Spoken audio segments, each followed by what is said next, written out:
Saint Nicholas saved my life. He saved my life. Sorry. When I was a young buck, I fell in with a bad crowd. Hell's Herd.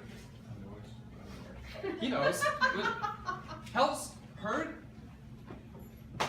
Meanest fawns in the northern hemisphere, bar none.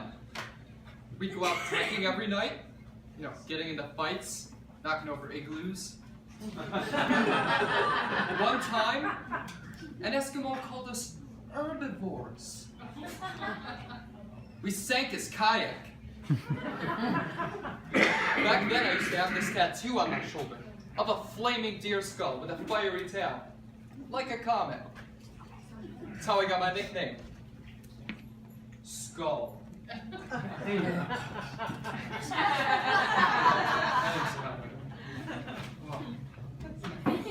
I don't really have it anymore. I had it branded over. It's a snow cone. But Saint Nick helped me put those days behind me. When you hear stories of young deer gone bad, that was me. We just roamed the range looking for trouble. There isn't much trouble on the range though, so one winter night, we went into the city. We were high on cocaine, just flying between buildings, zooming in low over traffic. Let me tell you, city people think they're tough, but they lose their shit when they see a flying reindeer coming at their windshield. You don't know the meaning of the word tough until you've carved your name into a brick wall using nothing but the bones on your head and a shot of gin for anesthetic. And then we tried to rob a liquor store. By that point, I was so blind-wasted, I didn't know what I was doing. Could have been the coke and the fifth of gin I had, but I think it was that bad marijuana. You see, none of us had ever smoked pot before, and we wanted to try it. Smoking it, I mean, because we were no strangers to the evil weed, but out there in the wild, you just eat it off the bush. So this roll it up in paper and burn it thing was a novelty. It sounded like fun.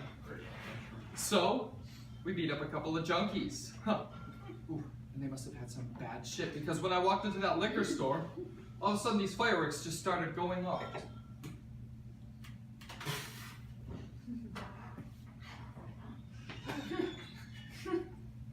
And as I'm standing there, just staring at the pretty colors, the shopkeeper blasted me with a .22. He kept under the counter. They turned me into the animal shelter. I couldn't do nothing. I was still delirious. They thought I was rabid. They were gonna put me down. But someone had heard about St. Nick's work with troubled deer, and they called him in. He took me out of there and turned my life around. He got me a job, helped me straighten out. And now, every time I read about these young bucks today, gored to death in gang fights, or getting drunk and stepping in front of a pickup, I think to myself, that could have been me. That was me. And the only thing that's kept me from being just another roadkill, just another nameless face on somebody's trophy room wall, is Saint Nicholas. And there's no one here who can't say the same. Ask them. Ask Dasher. Ask Dancer. Ask Prancer where her career would be without the 8 at the top of her resume. Ask Cupid what he was doing before the Kringles took him in. Ask him if he'd like to go back. They'll tell you that none of that matters, but it does. It all matters. Because St. Nick has built his life on helping others. And that makes this kind of accusation such a travesty. You listen to Blitzen's feminist ranting, and she wants you to forget that this is the man who established the first reindeer team in the world to admit does and bucks on an equal basis. You want to talk about sexual harassment? Talk to the elves. There were towel boys in an Irish brothel when St. Nick found them.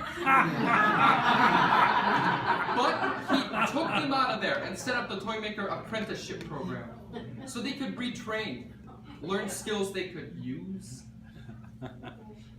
He sponsors Big Brothers, Big Sisters of America, the Special Olympics, UNICEF, all this and the Christmas run. And when you hear what they're saying about Vixen, or the latest version of the Rudolph story, it just doesn't sound like the same man. Because it's not the same man. It is two different men. One of them is a lie, and the other is the real Saint Nick. Rudolph was just a poor, deformed, retarded little reindeer buck. And Saint Nick gave him the chance to be somebody, to be important. He showed him that someone had faith in him when no one else did. Not even his own father.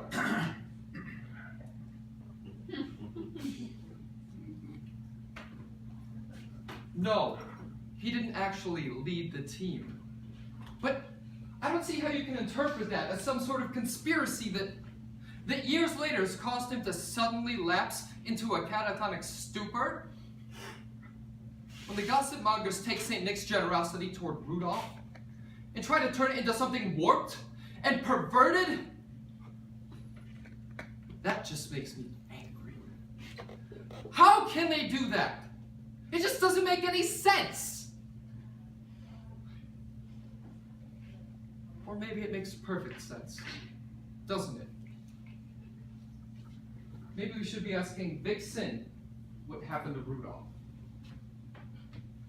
I mean, after all, who is it that's really pushing these perverted accusations? The perverts! Vixen, Blitzen, and Cupid. The two lesbians and the bag!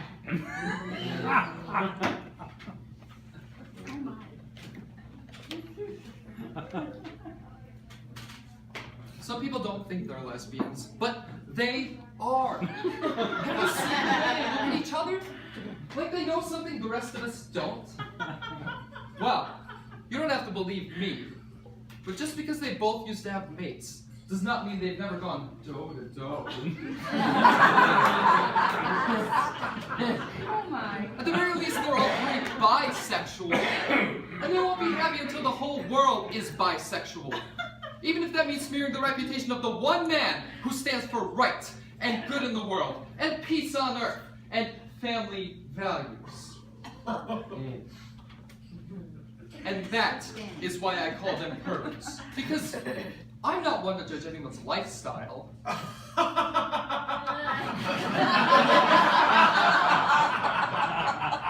But ruining a person's good name to serve your own political agenda, especially a man who has done so much for so many, and for you personally,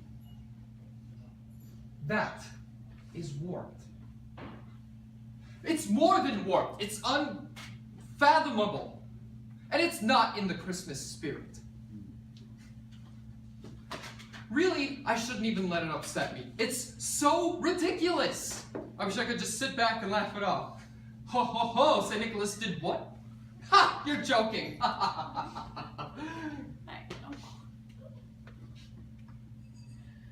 But that's why I'm not laughing. Because it's not a joke. They're serious. They're dead serious. They think they're going to get somewhere with these charges. They think they're going to do the world a favor and get rid of St. Nicholas. Well, it won't be the first time someone's tried. The world is full of crazies. Seems like every year there's something new. Some mother claiming he's molested her child because she doesn't want to admit it might be her husband or her new boyfriend. Or razor blades in their stockings. Or someone pissing down the chimney. But nothing has ever been proved.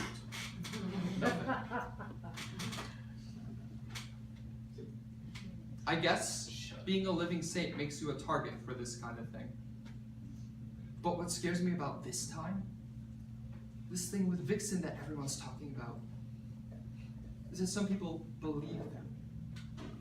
No. What scares me about this time is that some people listen to them.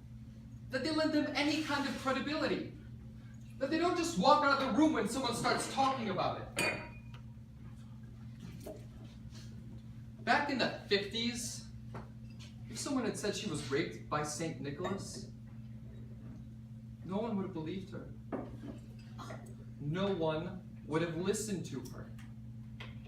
She would be the one brought up on charges. But now,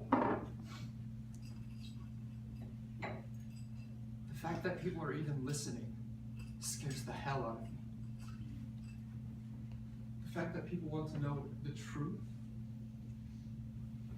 The fact that I am being asked this question at all scares the hell out of me. Did St. Nicholas sexually assault one of the reindeer? How can you ask me that? How can you even think it? You know the answer. He is a good man. They didn't make him a saint because of his looks. I'm not trying to be disrespectful, but that's the way it is. Joan of Arc, St. Patrick, glamorous saints. But the Catholic Church did not elect Nicholas to sainthood because of his looks. They did it because behind that bowl full of jelly is a heart of gold. Well, if we're going to be specific, behind it and up a little. And if he's not perfect, if he's overweight and out of shape, if he drinks a little, it's because he's under a lot of pressure all the time, not just on Christmas Eve. It's because he doesn't spend his money on health club memberships and personal trainers. Yep.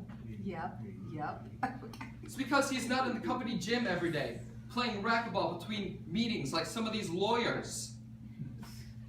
And if he doesn't put the reindeer demands for better work conditions at the top of his priority list, it's because there are higher priorities.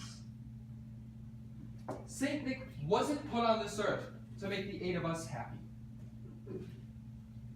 He wants to make the whole world happy.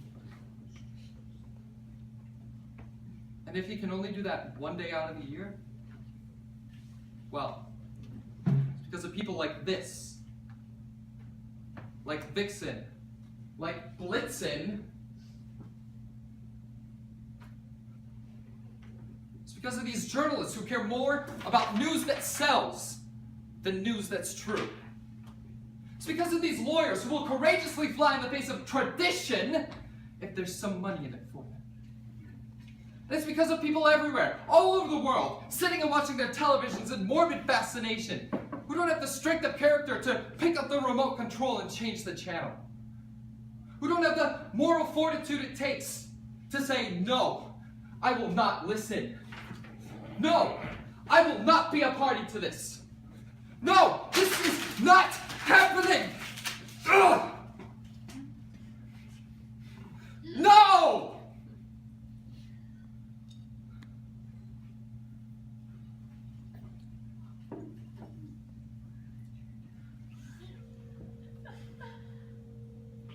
No.